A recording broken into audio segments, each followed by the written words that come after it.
Better চ্যানেলে আমি তোমাদেরকে ওয়েলকাম জানাচ্ছি। তোমরা যারা ম্যাকআউট ইউনিভার্সিটি থেকে পড়ছো, ম্যাকআউট ইউনিভার্সিটির স্টুডেন্টদের বিভিন্ন সুবিধা অসুবিধা নিয়ে আমরা আলোচনা করি। তাদের আমরা গাইডেন্স প্রোভাইড করি, যেহেতু আমরাও ইনস্টিটিউটে পড়াই, এখানে প্রাইভেট আমাদের এটা অর্গানাইজেশন। এবং সব রকমভাবে আমরা স্টুডেন্টদের পাশে থাকার চেষ্টা করি। এক্সাম রিলেটেড তাদেরকে আমরা অনেক সময় একটু কড়া কথাও বলি এক্সামের সময় আসলে। তো আজকে কিছু অনভিপ্রেত ঘটনা কিছু আমরা শুনতে পাচ্ছি, যেটা কাম্য না।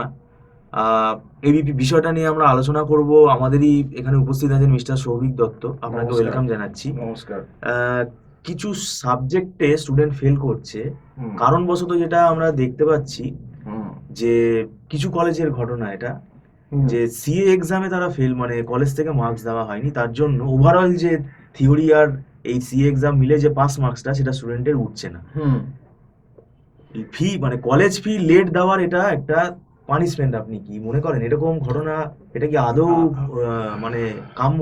একদম কাম্য তো নয়, এবং আমার নিজের এক ছাত্রীর সঙ্গে আগের বাড়ি এরকম ঘটনা হয়েছিল। সে এমবিএ ম্যাকাউটেরই একটি প্রাইভেট কলেজে পড়তো, এমবিএ করছিল, এবং সেক্ষেত্রে হয়েছিল কি যে তার লোন স্যাংশন হয়ে গেছে, লোন করে পড়ছিল। এবার ফার্স্ট ইনস্টলমেন্টের যে ফার্স্ট সেমিস্টারের লোনটা সেটা পে হয়ে গেছিল, কিন্তু সেকেন্ড ডেটটা ব্যাংকের কারণেই, সেকেন্ড যে ইনস্টলমেন্ট করে করে ব্যাংক দেয় সেইটা বোধহয় কোনো কারণে, ফার্স্ট ডেটটা কি হয়েছিল, সেকেন্ড ডেটটা কলেজে কোনো কারণে হয়তো একটু আসতে দেরি হয়েছিল, মানে ব্যাংকের প্রসেসের মাধ্যমে। সেখানে স্টুডেন্টের কোনো রকম কোনো ফল্ট ছিল না, কিন্তু দেখা গেল তা সত্ত্বেও, এবং এই যে কোনো কারণে ব্যাংক লেট করলো, এবং তার সময় নির্ধারিত সময় যে কলেজ দিয়েছিল যে এর মধ্যে ফিস দিতে হবে, সেটা সে দিতে না পারায় তাকে ইন্টারনালে অনেক কম মার্কস দেওয়া হয়েছিল। এবং যারা যারাই এরকম একটু লেট ফিস, মানে ফিসটা টাইমে দিতে পারেনি, তাদের প্রত্যেককেই নাকি শুনেছিলাম যে নাকি এরকম লেট ফি যারা দিয়ে, মানে লেট করেছিল যারা, তাদেরকে কিন্তু প্রত্যেককেই ইন্টারনালে যথেষ্ট কম মার্কস দেওয়া হয়েছে।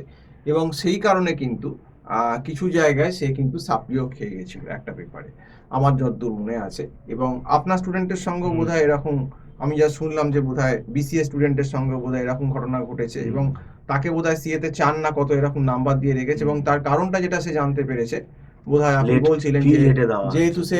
সে মানে কলেজ ফিসটা, সেমিস্টার ফিসটা ঠিক সময় দিতে পারেনি, তাকে আর কি সেই জন্য নম্বরটা দেওয়া হয়নি, এবং আলটিমেটলি তাকে ফেলের পথে এগিয়ে দেওয়া হয়েছে। তো এই জিনিসটা কখনোই কাম্য না।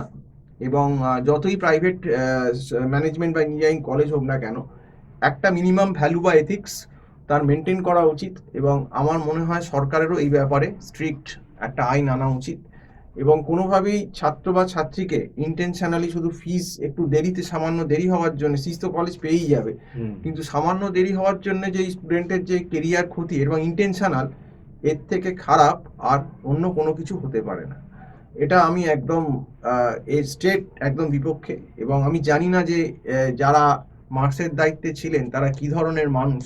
মানুষ বললে মনে হয় না, অমানুষই মনে হয়। কারণ আমি দেখুন স্টুডেন্ট মারফতই এই খবরগুলো পাচ্ছি, আমরা তো নিজে জানি না। কিন্তু স্টুডেন্ট যা বলছেন যে যাদের যাদের নাকি লেট ফিজ এরকম কলেজে দেয়, একটু দেরি হয়ে গেল 3-4 দিন, তাদের ক্ষেত্রে নাকি সিএর মার্কসের ক্ষেত্রে এরকম নাকি কম কম নম্বর দেওয়া হয়েছে। তো অত্যন্ত গভীর কাজ, এবং সবসময় মনে রাখতে হবে যে সব কিছু থাকে না। এবং সে তো আর সেমিস্টার ফিসটা না দিয়ে পালিয়ে যাচ্ছে না, তাকে অন্তত আমার মনে হয় অন্তত কিছুদিন, অন্তত সেমিস্টারের কয়েকদিন অবধি সুযোগ দেওয়া উচিত ছিল। এবং কোনোভাবেই কলেজে সিএর মার্কস এরকম ইন্টেনশনাল ভাবে, আমি জানি না ওদের কলেজ করেছে কিনা, কিন্তু যা স্টুডেন্ট মারফত খবর পাচ্ছি বলছে এরকম নাকি কলেজ করছে, যে যে কলেজ স্টুডেন্ট আর কি ফিস দিতে পারছে না টাইমে, তার নাকি নাম্বারটা কমিয়ে দেওয়া হচ্ছে। তো এটা একটা খুব অ্যালার্মিং ব্যাপার।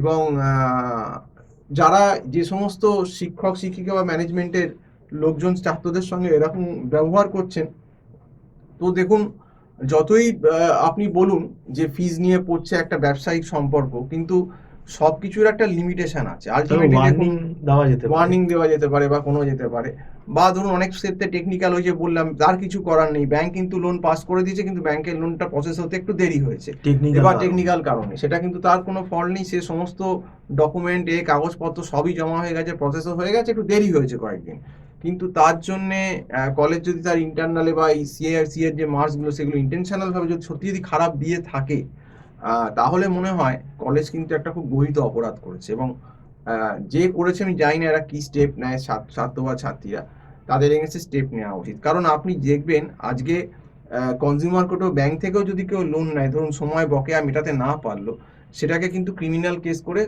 বলছে না, সেটা কিন্তু সিভিল কেস, মানে তাকে সুযোগ দেওয়া হচ্ছে। সে কিন্তু ইচ্ছে করে যে বকেয়া মেটাচ্ছে এরকম না, তার হয়তো একটু অসুবিধে হয়ে গেছে। তো এক্ষেত্রেও ফিস তো গার্জেন দিয়েই দেবে। হয়তো তার খুব অসুবিধে ফিনান্সিয়াল হয় বলে ছাত্রছাত্রীর বা গার্জেনের হয়তো 2-3টে দিন 4টে দিন একটু দেরি হতে পারে, কিন্তু তার জন্যে এই সিএ মার্কস কম দেবো বা এরকম স্টুডেন্টকে মজা দেখাবো, তো এইটা অত্যন্ত একটি জঘন্য অপরাধমূলক কাজ বলে আমি মনে করি। এবং এই রকম যে সমস্ত কলেজগুলো করছে, এবং জানি না যারা করছেন, আমি কলেজের নাম বললাম না, কিন্তু আমার যেহেতু একজন ছাত্রী বলেছে, সত্যি দেখুন ছাত্রী তো নিশ্চয়ই মিথ্যে কথা বলবে না, আপনার ছাত্র যেমন বললো, এরকম কলেজ যেখানে যে ক্ষেত্রে এরকম হচ্ছে, সেই সমস্ত কলেজ সমস্ত স্টুডেন্টদের আমার মনে হয় সেই পার্টিকুলার কলেজ বয়কট করা উচিত। যে আমি 1-2 দিন 3 দিন ফিস দেরি হলেই সে সিএতে মার্কস কমিয়ে দিচ্ছে ইচ্ছে করে, এমন নম্বর পাঠাচ্ছে যে সে পাস মার্কই তুলতে পারছে না। আমার মনে হয় সেরকম কলেজে পড়ার থেকে না পড়াই ভালো, আমার বক্তব্য। এবার সত্যতা আমি বিচার করতে যাইনি, হ্যাঁ, কিন্তু এটা আমার নিজের স্টুডেন্টদের মুখ থেকেই শোনা, যে তাকে, আপনিও তো বললেন আপনার স্টুডেন্ট বলেছে তাকে কত 4 না কত দিয়েছে সিএতে বললেন, এবং সেটা সে বললো কি যে ইচ্ছাকৃতভাবেই দিয়েছে, ওই লেট পরীক্ষা ফিসটা লেট হয়ে গেছে। লেট হয়ে গেছে বলে দিয়েছে, এবং আলটিমেটলি যে 4 দেয় 40-এ পাস, 4-5-6 এরকম দিয়ে থাকে, তাহলে তো তার অনেকটা নাম্বারই তার তুলতে গেলে 40-এ মানে 35-36 তাকে লেখা পরীক্ষায় তুলতে হবে, সেটা কিন্তু তার পক্ষে খুব কষ্টকর হয়ে যায়। পরীক্ষায়ও তো এখন বেশি সময় পাওয়া যাচ্ছে এই না সময় পড়ার। পাওয়া যাচ্ছে না পড়ার, এটাও একটা খুব মুশকিলের ফ্যাক্ট। তো সেক্ষেত্রে স্টুডেন্টদের আমি আবারও সাবধান করছি যে এই সমস্ত যেগুলো কলেজ আছে সেগুলো খবর নিয়ে ঢুকুন, এবং নিজেদের কেরিয়ার সতর্ক থাকুন, কারণ এই সমস্ত পার্টিকুলার সব কলেজকে একবারও আমরা বলছি না, সব কলেজ নিশ্চয়ই এরকম নয়। সহৃদয় কলেজও নিশ্চয়ই আছে, আমি জানি আমার ব্যারাকপুরে একটি কলেজ আছে, অত্যন্ত সহৃদয় কলেজ, তারা স্টুডেন্টদের সঙ্গে যথেষ্ট কোঅপারেট করেন। আমরা যেখানে রেকমেন্ড করি, কখনোই স্টুডেন্টদের চট করে খারাপ নাম্বার ওনারা কোনোদিন দিতে চান না।